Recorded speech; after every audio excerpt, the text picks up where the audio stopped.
সম্মানিত ভিউয়ার্স, আসসালামু আলাইকুম।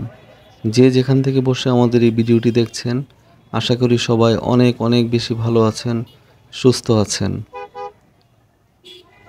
সুপ্রিয় দর্শক, এটি হচ্ছে ডেমরা স্টাফ কোয়ার্টার।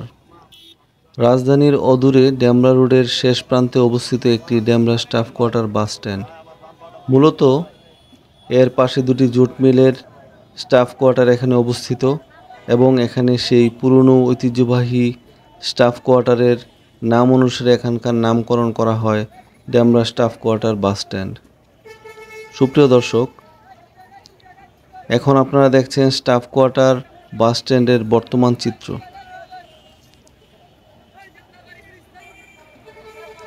বৈশ্বিক অর্থনৈতিক মন্দার ধাক্কা লেগেছে যেন এই স্টাফ কোয়ার্টার এলাকায়। এই শিল্পাঞ্চলে পূর্বের মতো লোকজনের কোলাহল নেই। লোকজনের কোলাহল না থাকার একটাই কারণ, আর ব্যবসায়িক মন্দার কারণ একটাই, সেটা হচ্ছে অত্র এলাকার সবচেয়ে বড় এবং জনবহুল একটি শিল্প প্রতিষ্ঠান, সেটি হচ্ছে করিম জুট মিল, যেটি বেশ কিছুদিন আগেই বন্ধ হয়ে গেছে। তার পাশাপাশি বন্ধ হয়ে গেছে বাওয়ানি মিল।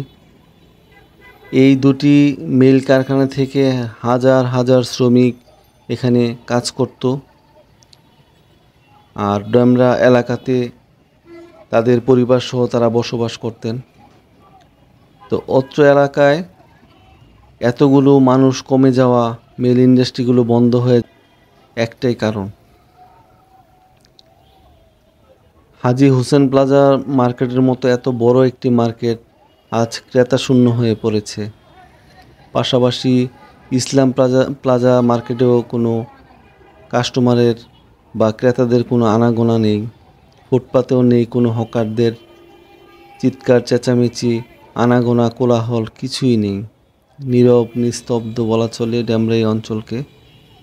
আসলে ব্যবসায়িক বৈশ্বিক মন্দা ভাব যেমন রয়েছে, তার পাশাপাশি এই মিল কারখানাগুলো বন্ধ হয়ে যাওয়ার কারণেই অত্র এলাকাটা একটা ব্যবসায়িক নিম্নমুখী রূপ ধারণ করেছে।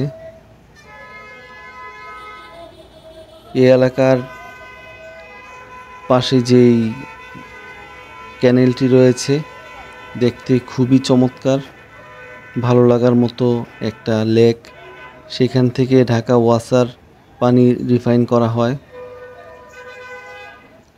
অত্র এলাকাটার সব কিছুই স্বাভাবিক রয়েছে, স্বাভাবিক নেই শুধু ব্যবসায়িক অবস্থানটা। অর্থনৈতিক চাকা একেবারে দুর্বল হয়ে পড়েছে ডেমরা স্টাফ কোয়ার্টার অঞ্চলের মানুষজনের।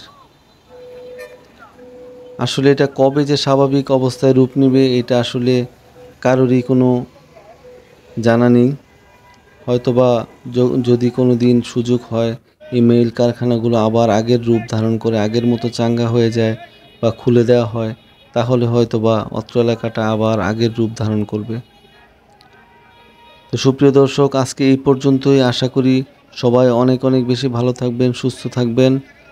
আর আমাদের চ্যানেলের ভিডিওটি যদি ভালো লেগে থাকে, অবশ্যই চ্যানেলটিকে সাবস্ক্রাইব করে পাশে থাকবেন। আসসালামু আলাইকুম রহমতুল্লাহ।